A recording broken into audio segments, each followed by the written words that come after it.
তোমার মুখে এই কথা? আমার বিশ্বাস হচ্ছে না। তুমি আমার বিয়ে করবে? দেখো আবির, একদম ফান করবা না। অফিসের নিচে একটা ছোট ক্যান্টিন আছে। ক্যান্টিনে বসে চা খাচ্ছি আর ভাবছি কি করা যায়। এই বিষয়টা নিয়ে ভাবতে ভাবতে 4 কাপ চা খাওয়া শেষ হয়ে গেছে অলরেডি। আমি সাধারণত তেমন চা খাই না। হঠাৎ আজকে 4 কাপ চা খাওয়া দেখে ক্যান্টিনের আদনান ছেলেটা কয়েকবার আমার দিকে কেমন করে যেন তাকিয়েছিল। ওর তাকানো দেখে মনে হয়েছে ও আমায় কিছু বলবে, কিন্তু কিছুই বলেনি। এত কিছু চিন্তা করলে হবে না, আমাকে শুধু আজকের তারিখটা নিয়ে ভাবতে হবে। 4 কাপ চা খেয়ে যখন আরও 1 কাপ চায়ের অর্ডার দিলাম, তখন আদনান বলল, আবির ভাই, কিছু হয়েছে আপনার? আমি চায়ের কাপে চুমুক দিয়ে বললাম, এমন মনে হলো কেন তোমার? না ভাই, কিছু না। আজ হঠাৎ এত চা খাচ্ছেন, তাই জিজ্ঞেস করলাম। না না, কিছু হয়নি। কিছু না হলেই ভালো। এইটা বলে যখন আদনান ক্যাশের দিকে যেতে লাগলো, তখন ওকে ডাক দিলাম, আদনান শোনো। জি ভাই, বলেন। আসলে একটা বিষয় নিয়ে ভাবছি, কি করব বুঝতেছি না। আমার কাছে শেয়ার করতে পারেন ভাই। আমি আপনাকে 2 বছর ধরে চিনি। কে কেমন কিছুটা হলেও আন্দাজ করতে পারি। আপনাকে এমন চিন্তিত, অসহায় আর কখনো দেখি নাই। আপনার এত চা খাওয়া দেখে কিছুটা হলেও বুঝতে পারছি যে কিছু একটা হয়েছে। আদনানের কথা শুনে আমি চুপ করে রইলাম। ওর সাথে বিষয়টা শেয়ার করা ঠিক হবে কি না এটা ভেবে ওর দিকে একটু তাকালাম। আমার চুপ থাকা দেখে আদনান আবার বলল, আপনার ইচ্ছে না হলে বলিয়েন না, তবে শেয়ার করলে মনের চাপটা একটু কমে। না আসলে মমতাহিনাকে তুমি চিনোই। হ্যাঁ চিনি। আপনার সাথে দেখা করার জন্য প্রায় এই ক্যান্টিনে আসছে। আপনাদের অফিসে তো তেমন কথা বলা যায় না, তাই আমাদের ক্যান্টিনেই ভাবিকে নিয়ে এসে কথা বলেছেন। কেন, ভাবির কিছু হয়েছে? মমতাহিনাকে আমি এখনও বিয়ে করিনি। আদনান ওকে ভাবি বলেই ডাকে। আসলে ঠিক মমতাহিনা মাঝে মাঝে হুট করে অফিসে চলে আসতো। আমি ওকে কতবার বলেছি অফিসে আসলে অন্তত ফোন করে আসবা, কিন্তু মেয়েটা কিচ্ছু শুনতো না। ওর ধারণা অফিসের কলিগের মাঝে কয়েকজন মেয়ে আছে, ওদের সাথে আমার ভাবের সম্পর্ক গড়ে উঠছে। এইসব চিন্তাভাবনা এই মেয়েটার মাথায় কেন আসে আমি কিছুই বুঝি না। অফিসে তো আর ওকে এই বিষয়ে কথা বলে বোঝানো যায় না, তাই ওকে 10-12 মিনিটের জন্য এই ক্যান্টিনে নিয়ে এসে কথা বলতাম। আজকে তো 29 তারিখ, তাই না? জি ভাই।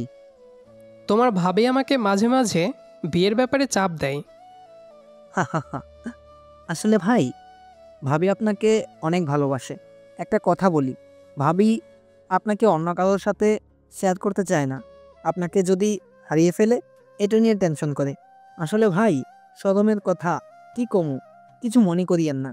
সত্য বলতে কি, আমারটাও আমাকে নিয়ে প্রথম প্রথম এরকম করতো। এই যে আমাদের ক্যান্টিনে অনেকে আসে, সুন্দরী মেয়ে আসলে নাকি আমি ওদের দিকে তাকিয়ে থাকি। এই ব্যাপারে আমার সাথে কত ঝগড়া করতো। আমি প্রথমে কিছুই বুঝতাম না, পরে এক সময় ওর আচরণগুলা ঠিকই বুঝতাম।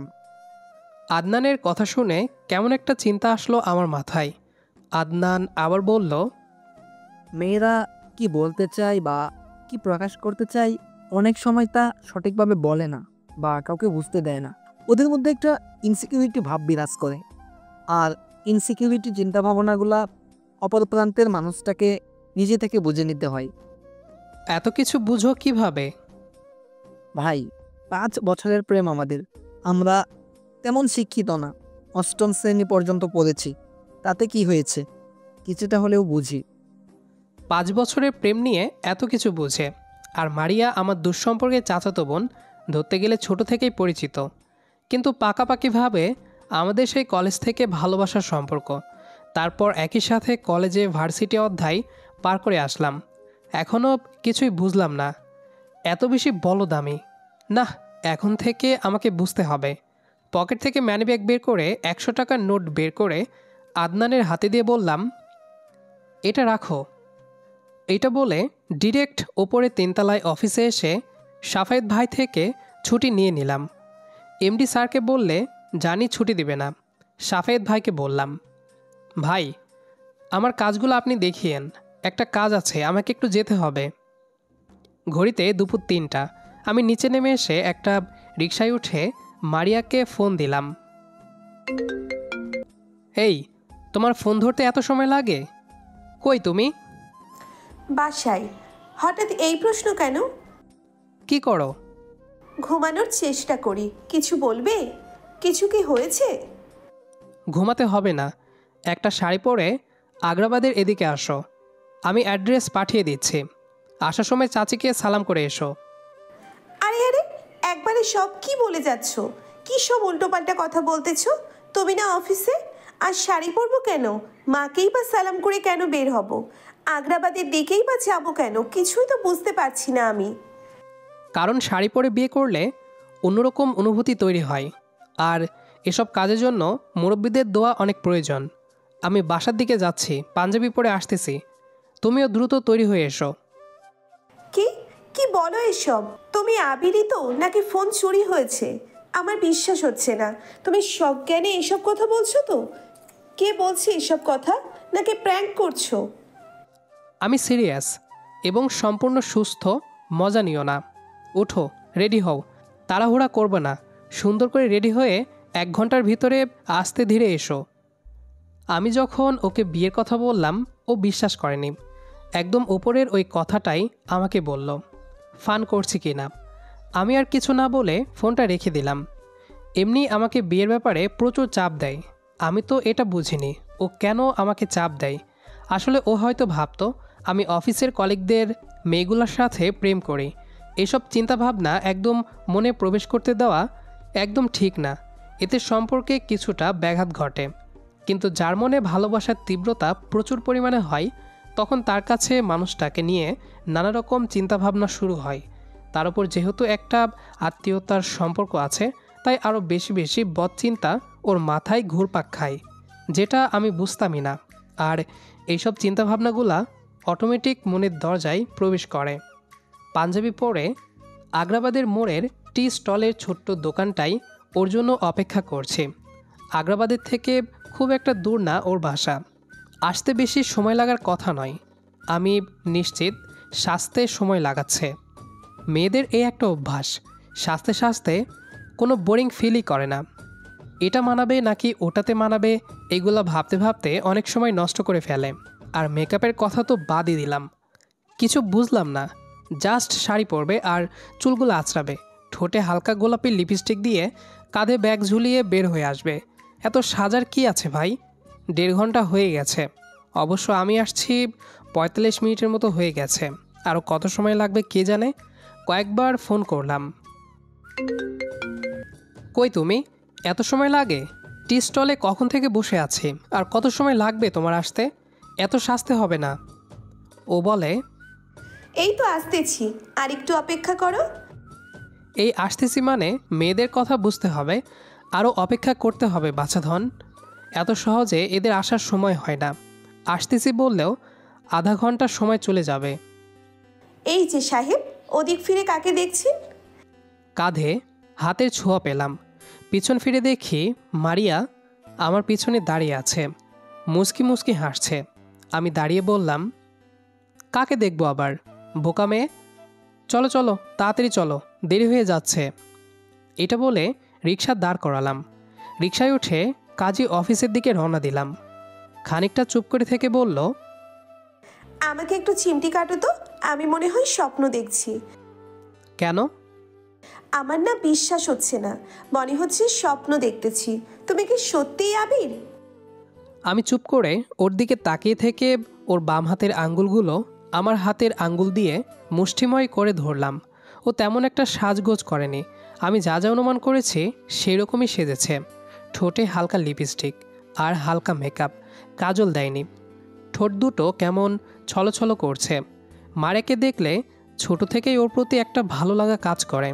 আমি বললাম, আজকের দিনটা স্পেশাল দিন, এমন দিন বারবার আসবে না।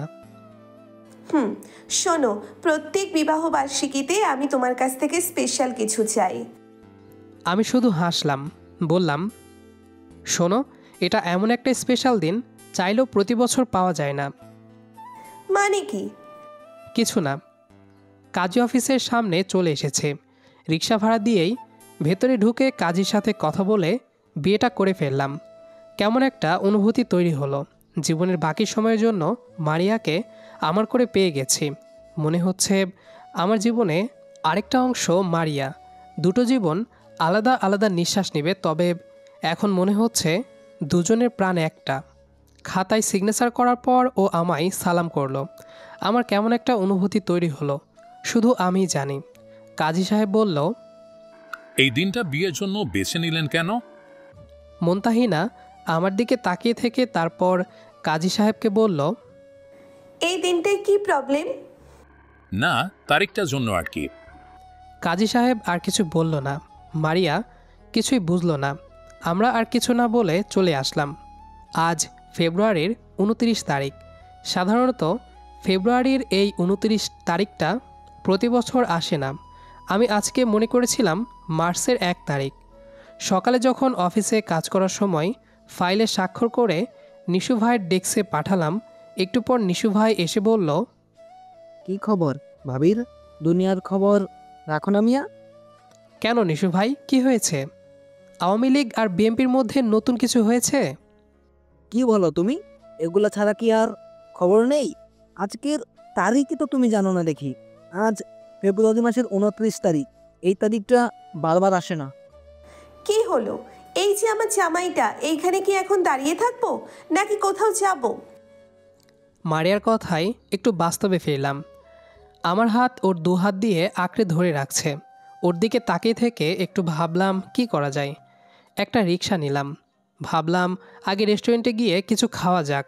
মারিয়া বলল, শোনো, প্রতি বছর এই দিনটায় আমরা সারা রাত মোমবাতির আলোতে গল্প করব বা ছাদে গিয়ে তারা দেখব, একটুও ঘুমাবো না। মনে থাকবে তো? এই দিনটা তো আসবে না প্রতি বছর। কিভাবে প্রতি বছর জাগবা? মানে? কিছু না, তোমাকে সুন্দর লাগছে। এই কথা ঘোরাবা না একদম। শোনো, আমাদের প্রথম বিবাহবার্ষিকীতে কি উপহার দিবা আমায়? স্পেশাল কিছু চাই আমার। বিয়ে করতে না করতেই এইগুলা নিয়ে চিন্তা করতেছে। কি পাগল মেয়ে রে বাবা। আমি একটু চুপ করে থেকে বললাম, সামনের বছর আসতে না আসতেই একটা বাবু আসবে। এর চেয়ে দামি উপহার কি হতে পারে? এই একটু বেশি হয়ে যাচ্ছে কিন্তু। আচ্ছা বলো তো, আজকে কয় তারিখ জানো তা? কেন 1 তারিখ? এই হাসছো কেন? তোমার হাসি আমার ভালো লাগছে না। বলো, হাসলা কেন? রিক্সাওয়ালা মামা পিছনে ফিরে বলল, আফা, আজকা 29 তারিখ। আমিও ভাবছিলাম আজকা 1 তারিখ, পরে দেখি 29 তারিখ। আমি শুধু চুপ করে আছি। মারিয়ার বিশ্বাস হলো না। ঝটপট ব্যাগ থেকে মোবাইলটা বের করে মোবাইলে একটু দেখে আমার দিকে কেমন করে তাকিয়ে থেকে একটু রাগান্বিত হয়ে বলল, এই তুমি রিক্সা থেকে নামো। এই মামা, রিক্সা থামান। তুমি আমায় বিয়ে করার আর দিন পাওনি? আমার খেয়াল নেই বলে তুমি এটা কেন করলা? কেন করলা তুমি? আরে এই স্পেশাল দিনটা কেউ পায় নাকি? ভাগ্য ভালো আমরা পেয়েছি। সে 4 বছর পর পর আসে এই দিন। কোনো কথা বলবা না। 4 বছর পর পর বিবাহবার্ষিকী পালন করব, তাই না? এই বিয়ে আমি মানি না। এই জন্যই তো বলি, যাকে বিয়ের ব্যাপারে এত চাপ দিই রাজি হয় না, সে কেন রাজি হয়েছে? আসল কথা হলো, প্রত্যেক বছর আমাকে গিফট দেওয়ার ভয়ে কাজটা করেছো। এই মামা, রিক্সা থামান। তারপর রিক্সা থামিয়ে আমায় নামিয়ে দেয়। আমার কি করা উচিত বুঝতে পারছি না। রিক্সার পেছনে পেছনে যেতে লাগলাম। এই খবরদার পিছন পিছন আসবা না। আমার বউটাকে যদি হাইজ্যাকার ধরে তাই চিন্তা হচ্ছে, তাই পিছন পিছন আসছি। তুমি আর এক কদম রিক্সার পেছন পেছন আসবা, খুব খারাপ হয়ে যাবে। আমি আর পা বাড়াইনি। আস্তে আস্তে ও রিক্সাটা আমার চোখের আড়ালে হয়ে যায়। ফুটপাথের ওপর দিয়ে হাঁটছি। আমি জানি ও যতই রাগ করুক আমাকে ভালোবাসে। ঠিক কিছুদিন পর পিছন থেকে ডাক আসলো, মামা, রিক্সায় ওঠেন। তাকে দেখি সেই রিক্সাওয়ালা। মারিয়া অন্যদিকে তাকিয়ে আছে। আমি রিক্সায় না উঠে আবার হাঁটতে যাব, তখন ও বলল, রিক্সায় উঠতে বলছি, কানে কথা যায় না? একটু তাকিয়ে থেকে রিক্সায় উঠলাম। ও অন্যদিকে তাকিয়ে আস্তে করে আমার হাতটা ধরে বলল, 4 বছর পর পর বিবাহবার্ষিকী পালন করব, তাতে কি হয়েছে? আমি শুধু হাসলাম। ও অন্যদিকে তাকিয়ে আবার বলল, এই হাসবা না। কয়েক মাস পর বাবা মাকে বলে তোমার বাসায় নিয়ে যাবা। বিয়ের পর স্ত্রীরা স্বামীর বাসায় থাকে। তুমি না এই বিয়ে মানো না? আমার দিকে রাগী চোখে তাকিয়ে থাকলো। আমিও আর কিছু বললাম না। একটু পর ও আমার কাঁধে মাথা রাখলো। রিক্সা চলছে, ওর চুলগুলো উড়ছে। কেমন একটা ভালো লাগা কাজ শুরু হলো। কোনো মেয়ে তার স্বামীর ওপর বেশিক্ষণ রাগ করে থাকতে পারে না, সত্যি পারে না। আমাদের আজকের গল্পটি আপনাদের কাছে কেমন লেগেছে সেটা অবশ্যই কমেন্ট করে জানাবেন। আর যদি কমেন্ট না করেন তাহলে কিন্তু আপনার খবর আছে, বলে দিলাম। তো গল্পটি কেমন লেগেছে অবশ্যই কমেন্ট করে জানাবেন। দেখা হচ্ছে আবারও নতুন কোনো গল্প নিয়ে। সেই পর্যন্ত আমাদের সাথেই থাকবেন। আর পুরো গল্পটি শেষ পর্যন্ত শোনার জন্য অসংখ্য ধন্যবাদ।